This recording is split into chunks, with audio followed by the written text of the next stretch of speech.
This month, the Federal Bureau of Investigation released the primary video used in the investigation of the death of convicted sex offender Jeffrey Epstein. Deputy Director of the FBI, Dan Bongino, described that video on Fox and Friends just weeks before its release. There's video that when you look at the video, and we will release, that's what's taken a while on this, we are working on cleaning it up to make sure you have an enhanced, and we're going to give the original so you don't think there were any shenanigans. You're going to see there's no one there but him. There's video clear as day. He's the only person in there and the only person coming out. You can see it. We showed this video to multiple video forensics experts who agreed what the FBI and others have said is simply not true. That video and other evidence led to the conclusion by the government that Epstein's death on August 10, 2019, was suicide. An analysis in consultation with video forensic experts suggests multiple inconsistencies between statements from government officials, including Bongino, a report from the Department of Justice's Office of the Inspector General into Epstein's death released in 2023, and the tape itself. These inconsistencies, while not contradicting the conclusion Epstein died by suicide, do introduce questions that the government so far has declined to answer. We'll show you those in a moment. First, let's break this all down. Epstein was held at the Metropolitan Correctional Center in Lower Manhattan, in a unit separate from the general population known as the Special Housing Unit, or SHU. The unit has 3 wings, each with 2 levels. Epstein was held in the upstairs L tier of his wing. That tier is accessed by a set of stairs from the central common area. Directly adjacent to those stairs is the officers' station, where on-duty corrections officers spend most of their time. The Inspector General report says several cameras in the unit were streaming a live feed to a remote location in the prison, but no one was watching them.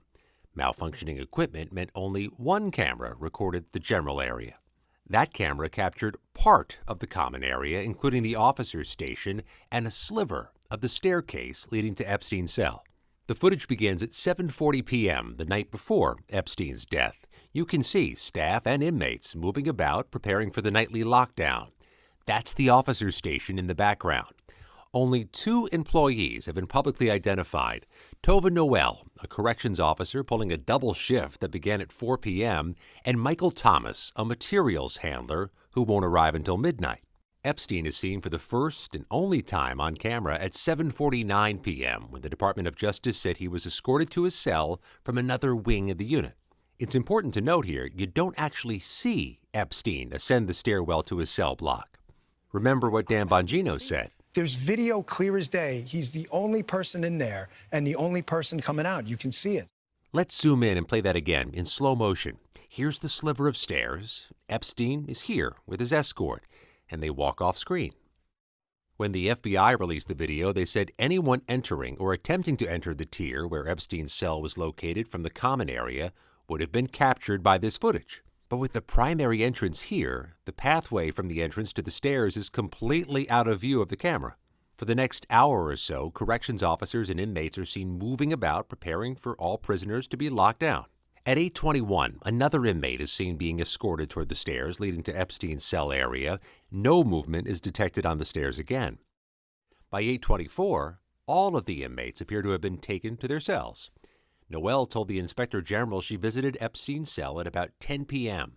You can see her head in that direction here, albeit closer to 10:30, but not climb the stairs. The rules require rounds to be made every 30 minutes, but according to the report, this was the only time anyone checked on the inmates that night. There was even a sign printed on orange paper posted on the guard station saying mandatory rounds must be conducted every 30 minutes on Epstein, as per God. This was because of concerns about his risk for suicide. At 10:38 p.m., the report says someone, probably Noel, carries a bundle of bedding or clothing up the stairs. It's a rare instance the video does catch movement on the stairs, but barely. Let's see that zoomed in and in slow motion again. Several of the video forensic experts we spoke with were skeptical about the report's conclusion and thought that the video could be showing an inmate walking up the stairs. Authorities say this was the last time anyone approached his cell block until his body was discovered the next morning. Again, while the video does not contradict that, experts who viewed the video say the limited field of view makes it impossible to definitively conclude that no one used those stairs in that time period. Beyond this, there are other issues our investigation and others have uncovered. At 11:21 p.m. and 34 seconds, a cursor appears briefly on screen, indicating the video may have been recorded with a camera or a screen recording and was not an export of the RAW file. The FBI said it had seized the prison's hard drive 5 days after his death and had released the full RAW footage this month. Two experts told CBS News the video's metadata, which tracks how a file is created and changed, shows it's made from two clips stitched together in editing software. Those experts also say the video was edited and saved multiple times. Next up, the now famous missing minute. At 11:57 and 35 seconds, an individual appears on screen from the direction of the main door. It's likely this is Michael Thomas arriving for his midnight shift and replacing the other staff member on duty who'd been working from 4 to midnight. Noel was starting a second shift of 8 hours. From that point on, only Noel and Thomas were on duty during the critical window when Epstein is believed to have died. At 11:58 and 58 seconds, the video jumps to midnight, and the aspect ratio of the video changes slightly, another indication it may have been edited. Zooming in and playing back in slow motion, you can see a slight shift in the shape of the figure standing or sitting around the officer's desk, but otherwise, nothing changes.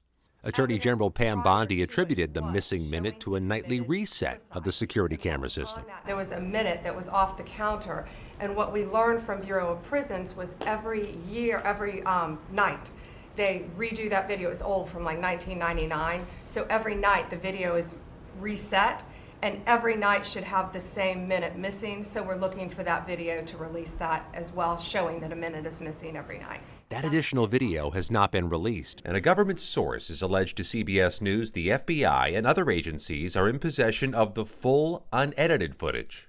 Why the FBI did not release that is unclear, and the agency offered no comment. Importantly, the Inspector General gives no indication there was a minute missing when their team reviewed the video. We can surmise the male staffer working the 4 to 12 shift would have left during the missing minute based on the report, leaving just Noel and Thomas. But that is not seen on camera. Serious problems with the government's investigation and witness statements don't end there. The report says the unit was secured by 2 doors, one requiring a key held only by Noel and Thomas. Noel told investigators no one could enter without her physically opening that door. But here's where it gets tricky. Let's look at this one example. 4 a.m. Noel remains in full view of the camera, yet seconds later, someone walks in, and it appears neither Noel nor Thomas let her in. The report is silent on this apparent contradiction.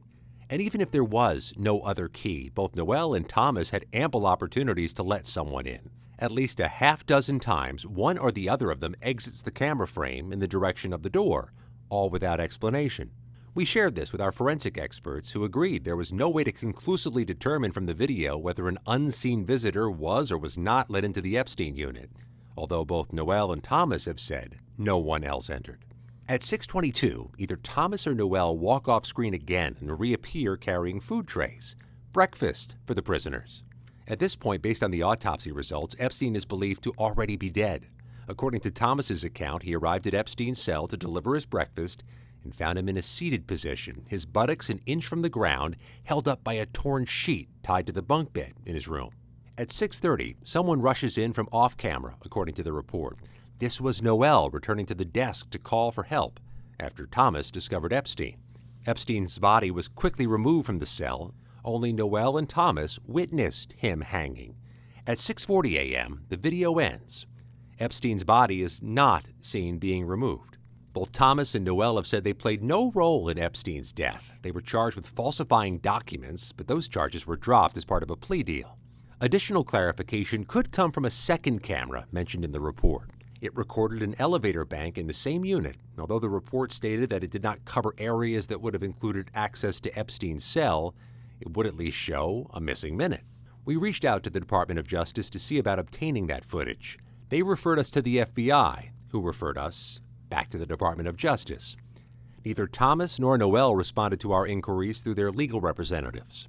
For a case that demanded transparency, it's yet another muddled chapter, raising more questions than it answers.